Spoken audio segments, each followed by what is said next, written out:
Assalamualaikum. Halo teman-teman setia, kembali lagi di channel ini, tempat di mana kisah-kisah misteri dan horor terungkap dengan cara yang belum pernah kalian dengar sebelumnya. Malam ini aku akan membawakan sebuah kisah yang mungkin akan membuat bulu kuduk kalian berdiri. Sebuah kisah nyata tentang sebuah pendakian yang berakhir bukan dengan kemenangan, tetapi dengan ketakutan dan kehilangan. Gunung ini bukan sekadar jalur pendakian biasa. Banyak yang berhasil mencapai puncaknya, tapi tak sedikit juga yang menghilang tanpa jejak. Beberapa kembali dengan cerita yang tak bisa dijelaskan dengan logika, sementara yang lain tak pernah kembali sama sekali. Dan kisah yang akan kalian dengar malam ini adalah tentang sekelompok pendaki yang mengira mereka hanya akan menghadapi tantangan alam. Padahal sesuatu yang jauh lebih menyeramkan telah menunggu mereka di sana. Sebelum kita mulai, pastikan kalian menonton sampai akhir, karena ada sebuah rahasia yang mungkin bisa mengungkap misteri gunung ini. Apakah kalian siap? Mari kita mulai. Sebelum kita masuk ke cerita selengkapnya, jangan lupa untuk like, subscribe, dan nyalakan lonceng notifikasinya, agar kalian tidak ketinggalan kisah-kisah misteri dan horor lainnya di channel ini. Dukungan kalian sangat berarti bagi kami untuk terus menghadirkan cerita-cerita yang menegangkan dan penuh kejutan. Kalau kalian pernah mengalami kejadian serupa atau punya cerita pendakian yang menyeramkan, tulis di kolom komentar. Siapa tahu, kisah kalian bisa kita bahas di episode berikutnya.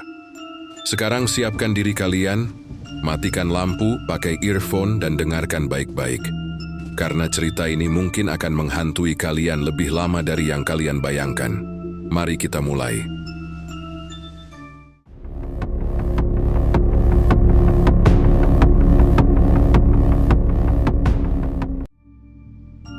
Pendakian terakhir.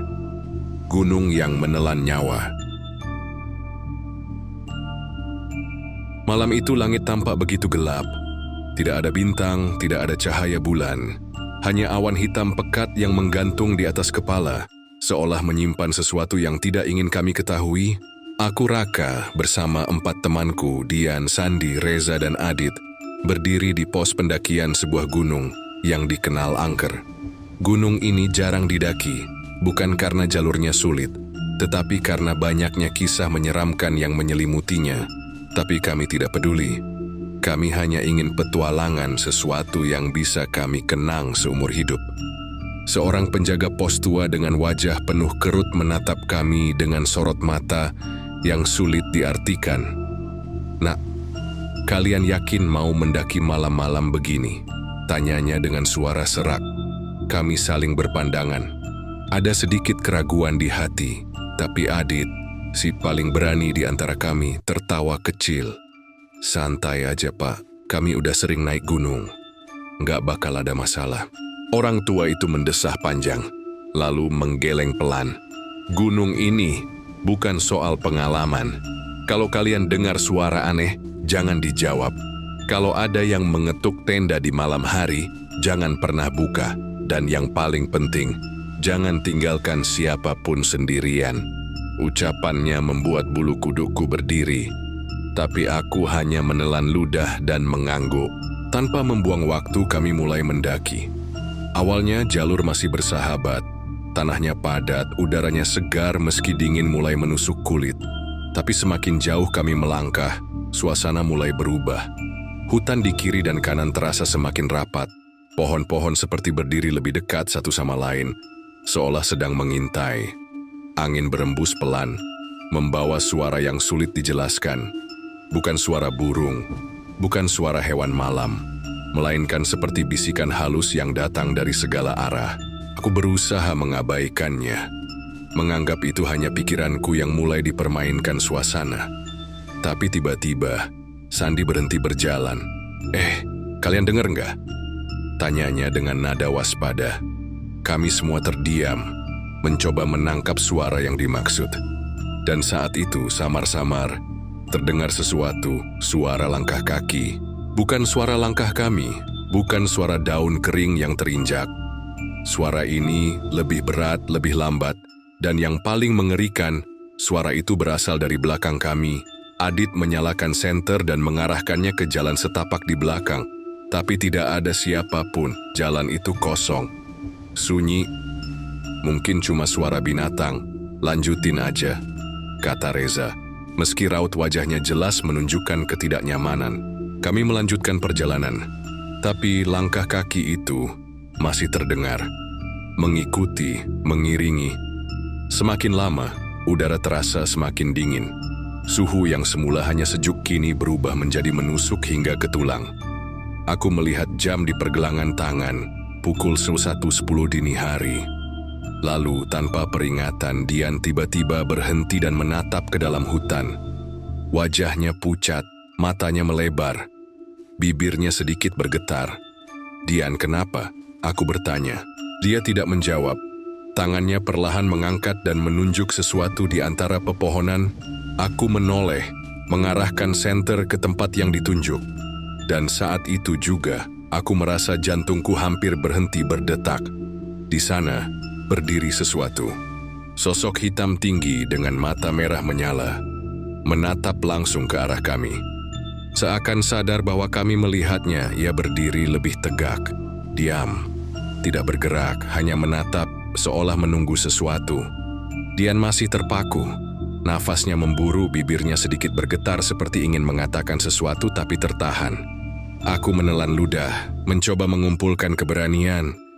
"Dian, kita harus jalan," bisikku pelan. Tidak ingin menarik perhatian makhluk itu lebih lama. Dian tidak menjawab. Tatapannya masih terkunci pada sosok di antara pepohonan. Adit yang paling berani dari kami justru melakukan sesuatu yang tidak kami duga. Dengan langkah cepat, ia mengambil batu dari tanah dan melemparkannya ke arah makhluk itu. "Hei, siapa lu?" teriaknya menantang. Kami semua terkejut. Aku ingin mencegahnya tapi terlambat. Batu itu melayang ke arah makhluk itu.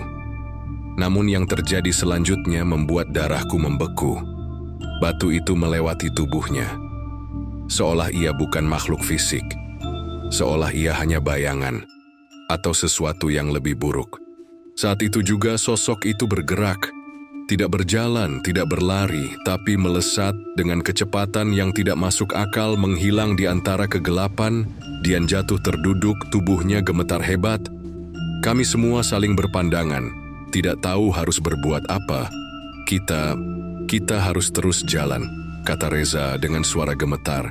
Tanpa banyak bicara lagi, kami membantu Dian berdiri dan mempercepat langkah. Tapi ada sesuatu yang aneh. Udara terasa lebih dingin. Tidak ada suara jangkrik atau hewan malam lainnya. Dan yang paling mengerikan, setiap kali kami menyorotkan senter ke sekitar, pepohonan di belakang kami tampak berubah. Seperti tidak lagi berada di tempat yang sama. Seakan-akan, jalur yang kami lalui mulai berubah. Setelah perjalanan yang terasa seperti mimpi buruk, akhirnya kami menemukan tempat yang cukup lapang untuk mendirikan tenda. Tubuh kami lelah, pikiran masih dipenuhi ketakutan. Tapi kami tahu kami butuh istirahat sebelum melanjutkan perjalanan ke puncak besok pagi. Saat tenda selesai dipasang, kami masuk ke dalam. Aku, Adit, dan Reza dalam satu tenda, sementara Sandi dan Dian di tenda sebelah. Namun perasaan tidak nyaman masih menghantui. Aku berusaha memejamkan mata, tapi suara langkah kaki dari kejadian tadi terus terngiang di kepala, dan saat aku hampir tertidur, tok, tok, tok, jantungku hampir melompat keluar. Seseorang atau sesuatu mengetuk tenda kami. Aku menahan napas. Adit dan Reza juga langsung terbangun, saling berpandangan dengan ekspresi ketakutan. Tok, tok, tok, kali ini lebih keras. Adit meraih senter dan hendak membuka resleting tenda, tapi aku buru-buru menahan tangannya. "Jangan!" bisikku tajam. Aku teringat pesan penjaga pos sebelum kami mendaki. "Kalau ada yang mengetuk tenda di malam hari, jangan pernah buka." Adit menatapku ragu, tapi akhirnya mengangguk.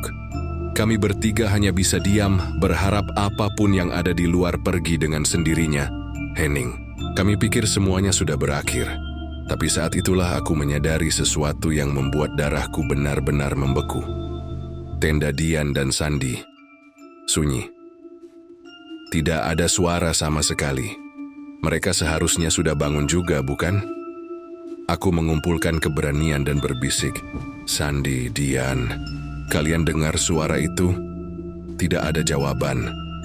Aku mencoba lagi, sedikit lebih keras. Dian, masih tidak ada jawaban.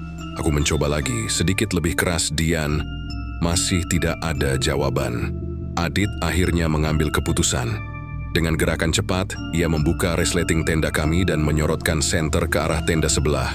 Dan apa yang kami lihat membuat seluruh tubuhku lumpuh seketika. Tenda mereka kosong. Tidak ada siapa-siapa di dalamnya. Dian dan Sandi menghilang. Aku, Adit, dan Reza berdiri mematung. Dada kami berdegup kencang. Angin dingin berhembus pelan membawa keheningan yang semakin mencekam. "Dian, Sandi, kalau ini bercanda sumpah nggak lucu," seru Adit dengan suara yang dipaksakan tegar, tapi tidak ada jawaban. Hanya suara dedaunan yang bergesek pelan, seolah gunung ini sedang menertawakan kami. Aku menelan ludah dan mengarahkan senter ke sekitar perkemahan. Tidak ada jejak kaki selain milik kami. Tidak ada tanda-tanda mereka meninggalkan tenda.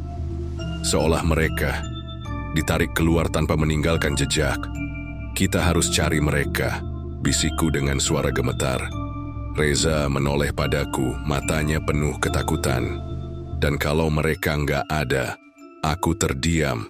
Aku tidak tahu jawaban dari pertanyaan itu. Adit yang biasanya pemberani kini tampak ragu. Tapi dia tetap melangkah lebih dulu, menyisir area sekitar perkemahan dengan senter di tangannya. Lalu kami mendengar sesuatu. Jauh dari dalam hutan, terdengar suara samar. Suara seseorang yang menangis. Aku merinding. Itu suara yang familiar. Suara Dian. Tanpa berpikir panjang, Adit berlari ke arah suara itu. Aku dan Reza terpaksa mengikutinya. Meski di dalam hati aku merasa ada yang sangat salah. Kami menembus semak-semak, melewati pepohonan yang semakin rapat. Nafasku mulai berat, dingin semakin menusuk. Suara tangisan itu semakin jelas. Kami menyorotkan senter ke depan, dan di sana berdiri Dian. Tubuhnya kaku, wajahnya menunduk. Rambutnya menutupi hampir seluruh wajahnya. Bajunya kotor, seperti diseret di tanah. Aku merasa ada yang tidak beres, sangat tidak beres. "Dian!" Suara Adit bergetar. Dian tidak menjawab. Tubuhnya tetap diam di tempat, sedikit bergoyang, seperti boneka yang digantung oleh benang tak terlihat. Aku melangkah maju, tapi Reza buru-buru menarik lenganku. "Jangan," bisiknya. Aku menelan ludah, merasakan detak jantungku semakin cepat.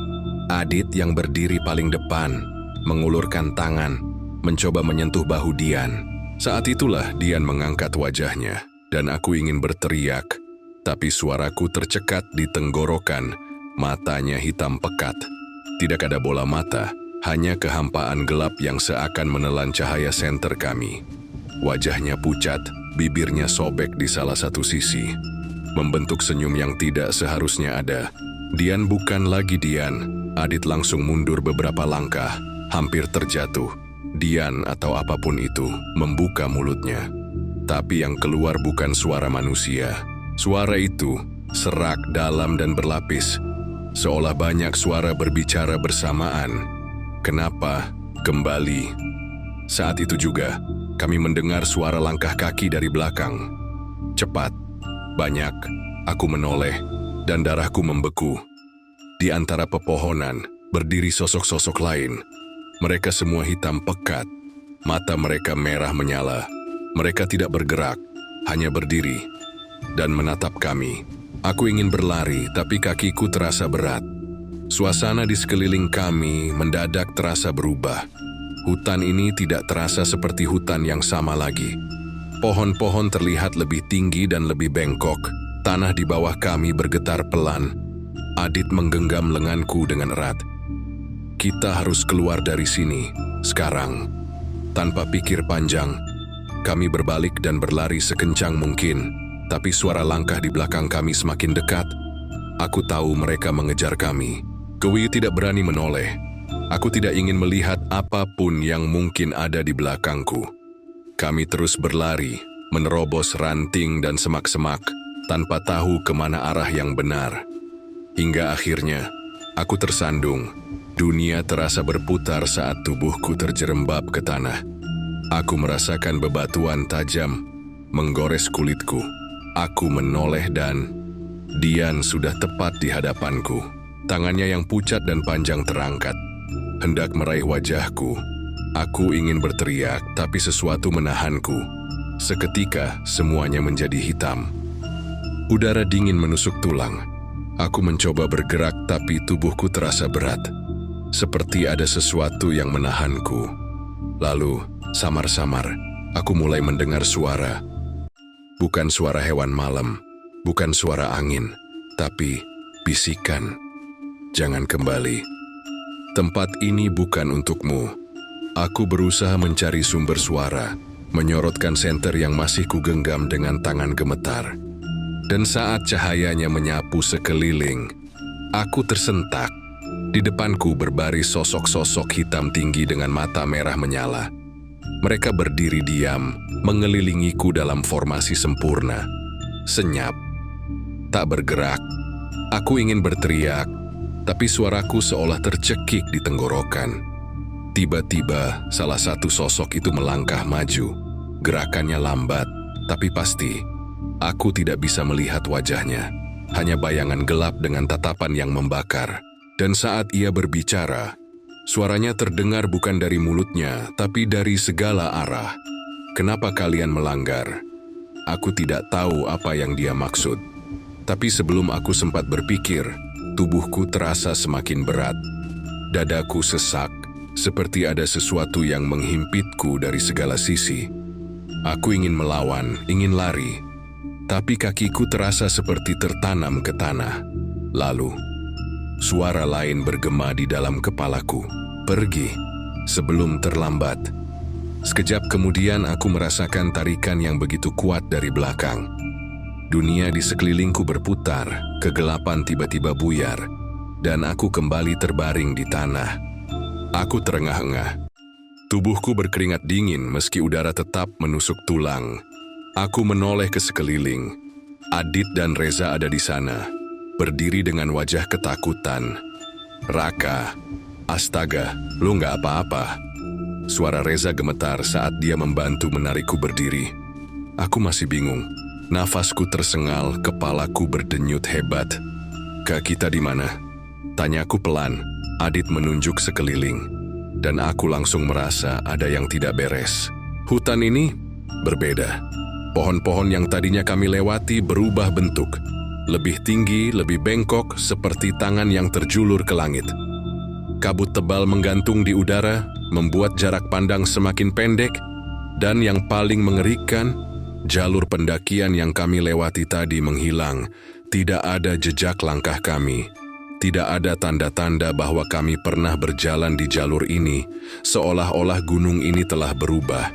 Atau lebih buruk lagi, kami telah dipindahkan ke tempat yang berbeda. Gimana ini? Kita kemana? Adit mulai panik, suaranya bergetar. Aku berusaha berpikir jernih, tapi kepalaku masih terasa berat. Lalu aku tersadar. Dian dan Sandi. Aku menoleh ke Adit dan Reza.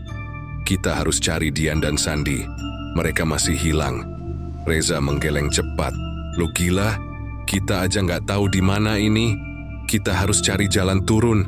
Aku membuka mulut untuk membantah, tapi aku tahu Reza benar. Kami terjebak. Dan semakin lama kami di sini, semakin besar kemungkinan kami tidak akan pernah kembali. Tapi sebelum kami bisa memutuskan apapun, dari dalam kabut terdengar suara langkah kaki, perlahan. Tapi pasti, aku langsung menyorotkan senter ke arah suara itu, dan sesuatu muncul dari dalam kabut. Sesuatu yang membuat darahku benar-benar membeku. Sandi. Tapi bukan seperti yang kami harapkan. Tubuhnya lemas, pakaiannya kotor dan basah, seolah dia berjalan entah dari mana. Wajahnya kosong, dan matanya hitam sepenuhnya. Dia berjalan perlahan ke arah kami, dengan ekspresi datar, seperti orang yang sedang berjalan dalam tidur. Reza mundur ketakutan. Adit meraih lenganku. Sandi. Aku mencoba memanggilnya, tapi dia tidak menjawab. Aku melihat lebih dekat. Ada sesuatu yang aneh. Bibir Sandi bergerak, seperti sedang menggumamkan sesuatu. Tapi suaranya terlalu pelan untuk didengar. Aku menelan ludah dan mencoba mendekat. Dan saat aku cukup dekat untuk mendengar, aku menyadari sesuatu yang membuat tubuhku gemetar hebat. Sandi tidak sedang berbicara sendiri. Ada suara lain. Suara yang datang dari dalam dadanya. Sebuah suara serak dan dalam yang berbisik pelan. Kalian tidak akan pernah pulang. Saat itu juga aku merasakan hawa dingin yang begitu menusuk. Dan di balik Sandi, sesuatu mulai muncul dari dalam kabut. Sosok tinggi itu kembali. Hitam pekat. Lebih besar dari manusia. Matanya merah menyala menembus keheningan malam. Langkahnya pelan tapi pasti. Udara di sekitar kami terasa lebih berat, seolah gravitasi di tempat ini berubah. Aku tidak bisa bergerak. Tubuhku terasa seperti terperangkap di tempat. Kakiku gemetar, tetapi aku tidak bisa lari. Sosok itu semakin dekat. Dan saat ia berdiri tepat di belakang Sandi, tangannya yang kurus dan panjang mulai merayap naik. Jari-jarinya yang hitam kelam bergerak perlahan, sebelum akhirnya mencekik leher Sandi. Krek, suara tulang patah terdengar begitu jelas di telingaku. Mata Sandi tiba-tiba melebar, mulutnya menganga, tetapi tidak ada suara yang keluar.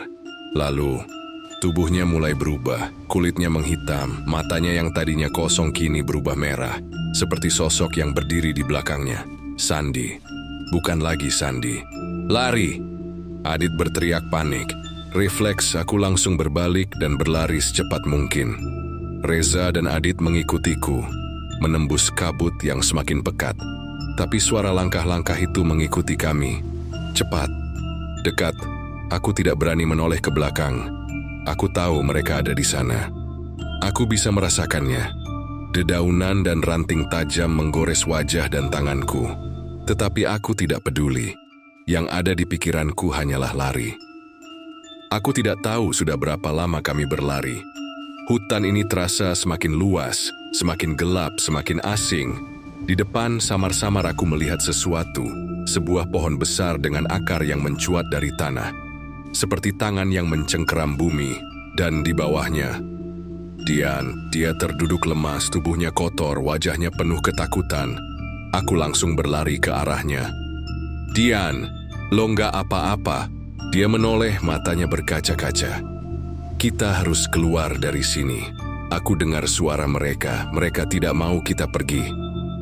Adit dan Reza tiba tepat di belakangku terengah-engah. Reza memegang kepalanya frustrasi.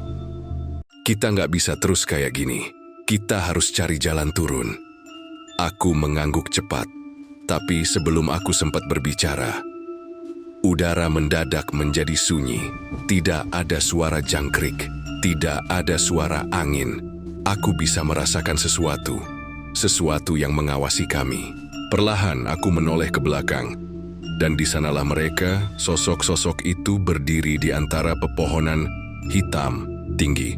Mata merah, mereka tidak bergerak, tidak berbicara, hanya berdiri dan menatap kami. Aku merasa tubuhku melemah. Seolah tenaga kehidupanku tersedot sedikit demi sedikit hanya dengan menatap mereka. Dian mulai menangis pelan. Mereka semakin dekat. Adit menggertakkan giginya, lalu meraih tanganku. Lari sekarang. Ku tidak berpikir dua kali. Kami semua langsung berlari lagi, kali ini tanpa arah yang jelas. Kami hanya ingin keluar dari sini. Pintu yang tidak seharusnya ada. Setelah berlari tanpa henti, kami tiba di sebuah celah di antara bebatuan besar. Dan di sana, kami melihatnya, sebuah pintu kayu tua di tengah hutan, berdiri sendiri, tanpa dinding atau bangunan di sekitarnya. Pintunya tertutup rapat, tetapi aku bisa merasakan sesuatu dari baliknya, sesuatu yang menunggu. Reza menelan ludah. Kenapa ada pintu di sini? Adit meraih gagang pintu, tetapi aku buru-buru menahan tangannya. Jangan, bisikku. Kita nggak tahu apa yang ada di dalamnya. Adit menoleh padaku. Wajahnya penuh keputusasaan. Terus, kita mau kemana? Kita terjebak. Aku menggigit bibir, melihat sekeliling. Sosok-sosok itu semakin mendekat. Kami tidak punya pilihan lain. Aku menarik napas dalam-dalam, lalu mengangguk. Oke, kita buka. Adit langsung menarik gagang pintu dan mendorongnya. Krek, pintu itu terbuka perlahan, memperlihatkan kegelapan total. Tidak ada lantai, tidak ada dinding, hanya ruang kosong yang tak berujung. Dan saat aku menatap ke dalamnya, aku merasakan sesuatu menarikku, sesuatu yang sangat besar. Aku mencoba melawan, tapi kekuatannya terlalu kuat. Sebelum aku sempat berteriak, aku tersedot masuk. Aku terjatuh atau melayang. Aku tidak tahu, tidak ada suara, tidak ada cahaya, aku sendirian. Lalu suara itu terdengar lagi, kalian tidak akan pernah pulang. Dan kemudian segalanya menjadi hitam. Ku tertarik jatuh ke dalam kegelapan. Tidak ada tanah, tidak ada langit. Hanya kehampaan yang menghisapku, menelan semua suara, semua cahaya, dan semua harapan. Aku tidak bisa bernapas. Dada terasa sesak, seolah udara telah dihisap keluar dari paru-paruku. Aku mencoba berteriak, tetapi tidak ada suara yang keluar. Lalu, dari kejauhan, aku mulai melihat sesuatu. Samar-samar, di tengah kegelapan sebuah cahaya merah redup mulai muncul. Aku tidak tahu dari mana datangnya, tetapi semakin lama semakin terang. Dan saat aku melihat lebih jelas, aku sadar itu bukan cahaya. Itu adalah mata. Mata-mata merah yang tak terhitung jumlahnya, menyala di dalam gelap mengintip dari segala arah. Aku merasakan hawa dingin merayap di tengkukku. Tubuhku gemetar hebat. Aku mencoba bergerak, tetapi kakiku masih melayang di udara, tanpa pegangan. Tiba-tiba sebuah suara berbisik tepat di telingaku. "Kenapa kamu datang ke sini?" Aku terperanjat, mataku membelalak lebar. Suara itu terdengar begitu dekat, begitu dingin, dan begitu nyata. Aku menoleh, dan saat itulah aku melihatnya. Sosok itu, hitam pekat, tanpa wajah, tetapi aku bisa merasakan tatapannya yang menembus jiwaku. Tubuhnya tinggi, kurus, dengan tangan panjang yang hampir menyentuh tanah. Ia melayang di tengah kegelapan, bergerak tanpa suara. Dan saat ia membuka mulutnya, aku merasakan tarikan yang begitu kuat. Seketika tubuhku tersedot ke arahnya. Aku mencoba menjerit, tetapi suaraku tetap tidak keluar. Aku merasakan sesuatu menarik jiwaku, sesuatu ingin mengambilku. Lalu dari kejauhan aku mendengar suara lain. "Raka, pegang tanganku." Aku menoleh ke atas. Di sana, di celah cahaya kecil yang masih tersisa, aku melihat Adit mengulurkan tangannya ke arahku. Wajahnya penuh ketakutan, tetapi matanya penuh harapan. Aku tidak berpikir dua kali. Aku mengerahkan seluruh tenaga dan mencoba meraih tangannya. Jari-jariku hampir menyentuhnya, tapi sesuatu mencengkeram kakiku. Aku menoleh ke bawah dan melihat tangan-tangan hitam merayap keluar dari kegelapan, menggenggam kakiku erat.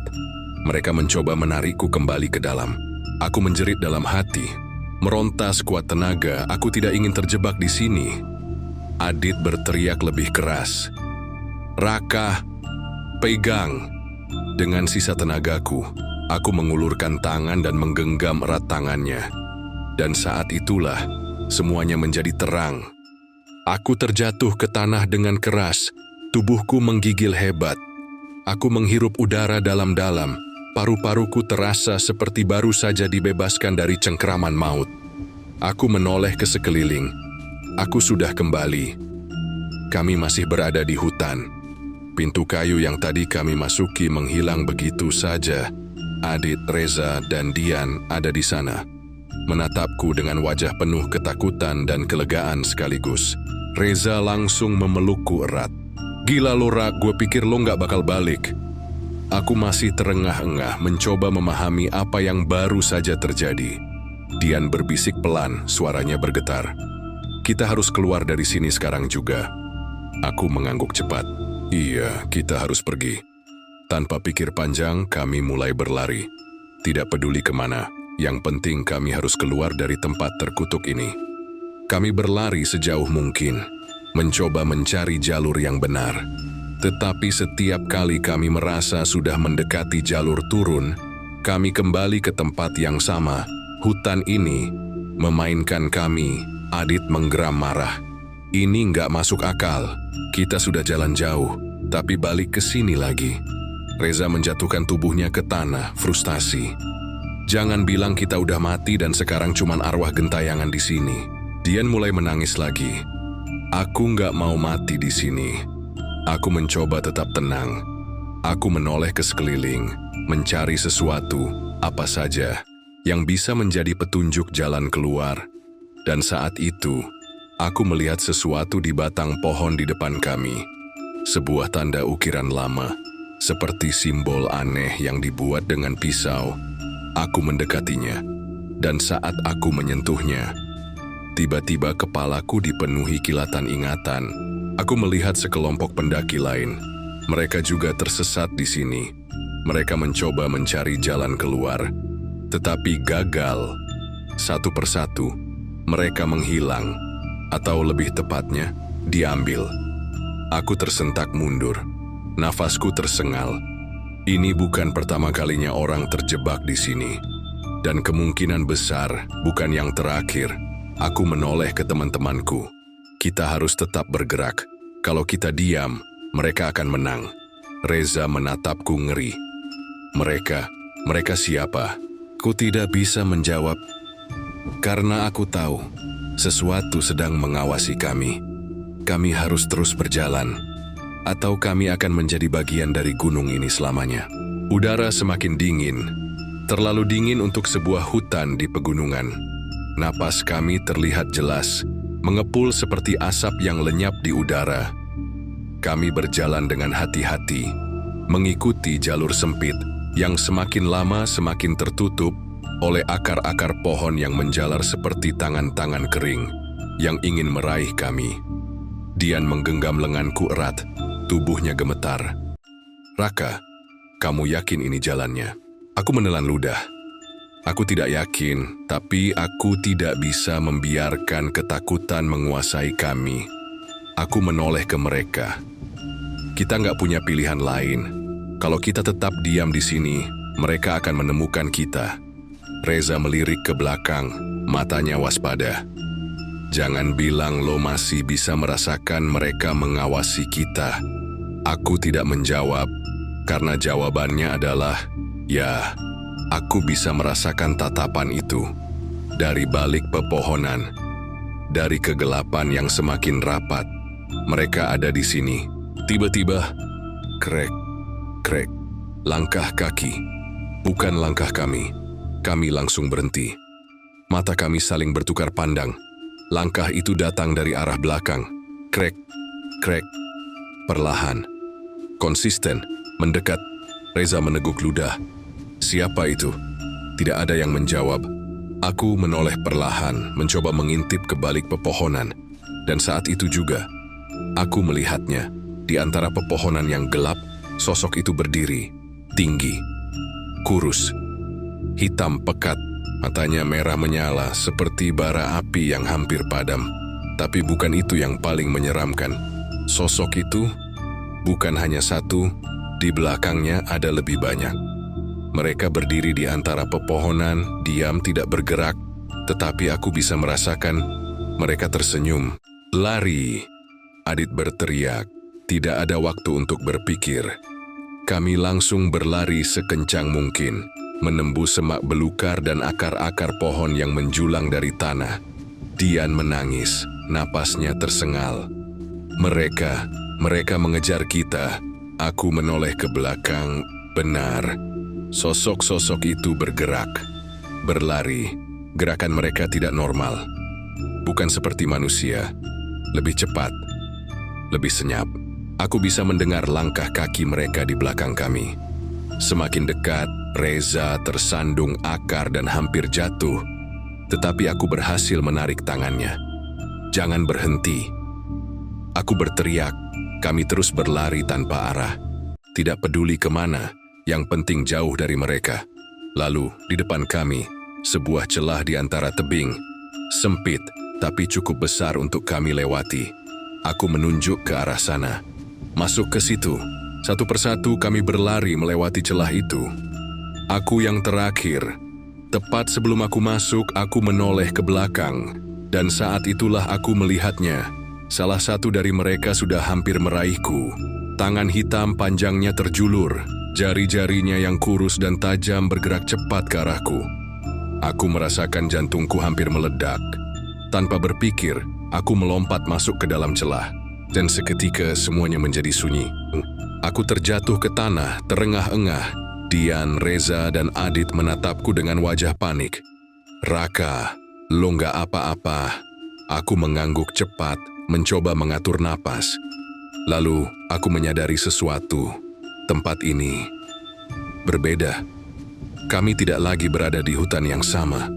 Langit di atas kami gelap pekat. Tidak ada bintang, tidak ada bulan. Pepohonan di sekitar kami tinggi dan bengkok, seperti tubuh manusia yang terdistorsi. Udara di sini lebih dingin, lebih sunyi, lebih mati. Dian memegang tanganku erat. Kita di mana? Aku menelan ludah. Aku tidak tahu, tapi yang jelas, kami belum keluar dari neraka ini, dan mungkin kami tidak akan pernah keluar. Udara dingin menusuk kulit. Napasku berat, dada terasa sesak seperti ada sesuatu yang menekan. Aku, Dian, Reza, dan Adit berdiri terpaku, menatap sekeliling. Kami bukan lagi di hutan yang tadi. Pepohonan di sini berbeda, lebih tinggi, lebih bengkok, dan lebih menyeramkan. Seakan-akan mereka adalah makhluk hidup yang sedang menatap kami. Langit di atas kelam tanpa bintang. Angin yang berhembus membawa bisikan lirih, seperti suara seseorang yang berusaha berbicara, tetapi tidak bisa. Reza menelan ludah. Kita ada di mana? Tidak ada yang bisa menjawab, tapi kemudian Adit menunjuk ke depan. Di kejauhan, di balik pepohonan aneh itu, samar-samar terlihat cahaya kecil berkedip-kedip. "Lihat, ada cahaya," seru Adit. "Mungkin itu perkampungan." Harapan kecil mulai muncul dalam pikiranku. Jika ini benar-benar perkampungan, mungkin ada orang yang bisa membantu kami keluar dari sini. Tanpa pikir panjang, kami mulai berjalan menuju cahaya itu. Langkah kami pelan, hati-hati. Suasana masih terlalu sunyi, terlalu mencekam. Setelah berjalan cukup lama, akhirnya kami sampai di depan sebuah gerbang kayu tua. Di balik gerbang itu, terdapat sebuah desa, tapi ada sesuatu yang aneh. Rumah-rumah di sana tampak seperti rumah kuno, berdinding kayu hitam yang sudah lapuk dimakan usia. Jalanannya sepi, tidak ada satupun orang terlihat. Tapi anehnya, lampu-lampu minyak di sepanjang jalan menyala, menerangi desa dengan cahaya redup berwarna jingga, seolah-olah ada yang masih tinggal di sana. Dian berbisik ketakutan. "Kenapa? Rasanya desa ini nggak seharusnya ada di sini." Aku menggigit bibir. Aku juga merasa begitu. Tapi kami tidak punya pilihan lain. Kami harus masuk. Kami melewati gerbang dan mulai berjalan menyusuri jalan desa. Rumah-rumah di kanan dan kiri tampak kosong. Tapi aku bisa merasakan sesuatu. Kami sedang diawasi. Aku bisa merasakan tatapan dari jendela-jendela gelap. Tapi saat aku menoleh, tidak ada siapapun. Adit berbisik pelan. "Kenapa desa ini sepi banget?" Aku tidak menjawab. Kami terus berjalan hingga akhirnya sampai di tengah desa, di mana ada sebuah rumah yang lebih besar dari yang lain. Di depan rumah itu, ada sebuah papan kayu yang bertuliskan sesuatu dalam aksara kuno. Reza mengernyit. "Ini tulisan apa?" Aku menyipitkan mata, mencoba membaca tulisan itu. Dan saat aku memahami arti kata-kata itu, darahku langsung membeku. Dilarang masuk. Yang datang ke desa ini tidak akan pernah pulang. Kami semua saling berpandangan, tubuh terasa kaku karena ketakutan. Lalu, pintu rumah besar itu terbuka dengan sendirinya. Krek, suara engsel berkarat bergema di udara yang sunyi. Jantungku berdetak kencang. Di dalam rumah yang gelap itu, samar-samar terlihat sesosok bayangan berdiri di ambang pintu. Tinggi, kurus. Tidak bergerak, aku mencoba melangkah mundur, tapi kakiku terasa lemas. Dian berbisik ketakutan. Kita harus pergi dari sini. Tapi sebelum kami bisa bergerak, sosok itu melangkah keluar. Langkahnya pelan, menyeret sesuatu di tanah. Dan saat ia akhirnya keluar ke cahaya, aku melihat wajahnya, atau lebih tepatnya, tidak ada wajah, kulitnya seperti kain putih yang menutupi kepalanya. Tidak ada mata, tidak ada hidung, tidak ada mulut, tapi aku bisa merasakan senyuman di balik kain itu. Kenapa kalian datang ke sini? Suaranya terdengar di kepala kami. Bergema seakan berbicara langsung ke dalam pikiran. Kami semua membeku, tidak bisa berkata apa-apa. Lalu, tiba-tiba, semua lampu di desa padam. Semuanya menjadi gelap. Aku tidak bisa melihat apapun. Aku mendengar suara napas Adit yang berat di sebelahku. Dian terisak ketakutan. Lalu, sesuatu bergerak di dalam kegelapan. Bukan hanya satu. Banyak. Aku bisa mendengar suara langkah kaki, suara napas kasar, suara bisikan yang mengelilingi kami. Mereka ada di sini. Aku mencoba menggerakkan tubuhku, tapi aku merasa seperti dibekukan. Lalu suara itu terdengar lagi. Kalian tidak akan pernah keluar. Aku menahan napas dan saat itu juga sebuah tangan dingin menyentuh bahuku. Aku menjerit. Tiba-tiba di kejauhan sebuah cahaya terang muncul. Aku memicingkan mata, nyala api dari obor yang dibawa oleh seseorang. Sosok itu berlari ke arah kami, mengangkat obor tinggi-tinggi, dan saat cahayanya menyapu sekitar, sosok-sosok mengerikan itu menghilang dalam sekejap. Aku terjatuh ke tanah, terengah-engah. Reza memegangi dadanya, napasnya tersengal. Adit melihat ke arah sosok yang membawa obor. Siapa loh? Pria itu mendekat. Wajahnya dipenuhi luka, pakaiannya kotor dan robek, seperti sudah berada di tempat ini selama bertahun-tahun. Tatapannya tajam, penuh peringatan, lalu dengan suara serak dia berkata, "Jika kalian ingin bertahan hidup, kalian harus segera pergi dari desa ini, karena jika tidak, mereka akan mengambil kalian juga." Udara malam masih menusuk kulit. Obor yang dibawa oleh pria misterius itu menjadi satu-satunya sumber cahaya di tengah kegelapan yang pekat. Wajahnya dipenuhi luka dan kelelahan, seakan telah hidup di desa ini selama bertahun-tahun. Aku, Dian, Reza, dan Adit masih terengah-engah, mencoba mencerna apa yang baru saja terjadi. Desa ini bukan sekadar desa biasa. Ini adalah tempat yang tidak seharusnya ada. Pria itu menatap kami dengan sorot mata penuh peringatan. Kalian harus pergi sekarang juga. Kalau tidak mereka akan datang lagi, dan kali ini mereka tidak akan melepaskan kalian. Dian gemetar. Tapi, bagaimana caranya? Kami bahkan tidak tahu di mana kami berada. Pria itu menarik napas panjang sebelum menjawab, "Aku tahu jalannya. Tapi kalian harus mengikuti setiap instruksiku. Jika melanggar satu pun, kalian tidak akan pernah keluar dari sini." Aku menelan ludah. Siapa kamu sebenarnya?" Pria itu menatap ke kejauhan, seakan menyembunyikan sesuatu.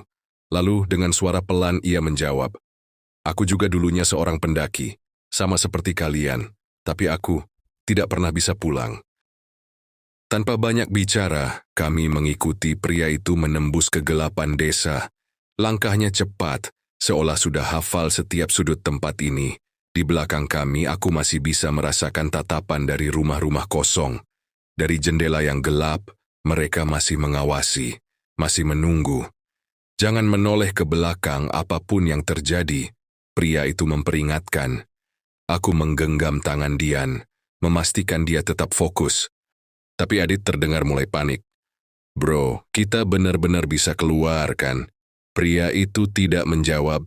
Kami terus berjalan sampai tiba di tepi desa.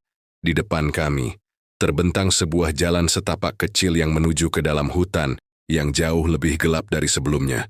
Pria itu berhenti. "Kalian harus berlari. Sekuat tenaga, Jangan berhenti, jangan bicara, jangan lihat ke samping. Dan yang paling penting, jangan menoleh ke belakang, apapun yang terjadi. Jantungku berdetak kencang. Aku bisa melihat wajah tegang teman-temanku. Kalau kalian menoleh, pria itu melanjutkan dengan suara serak.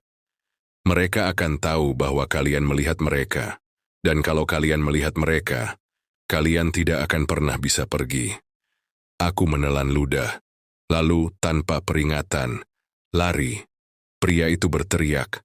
Dan saat itu juga, dari belakang desa, terdengar suara jeritan panjang yang tidak manusiawi.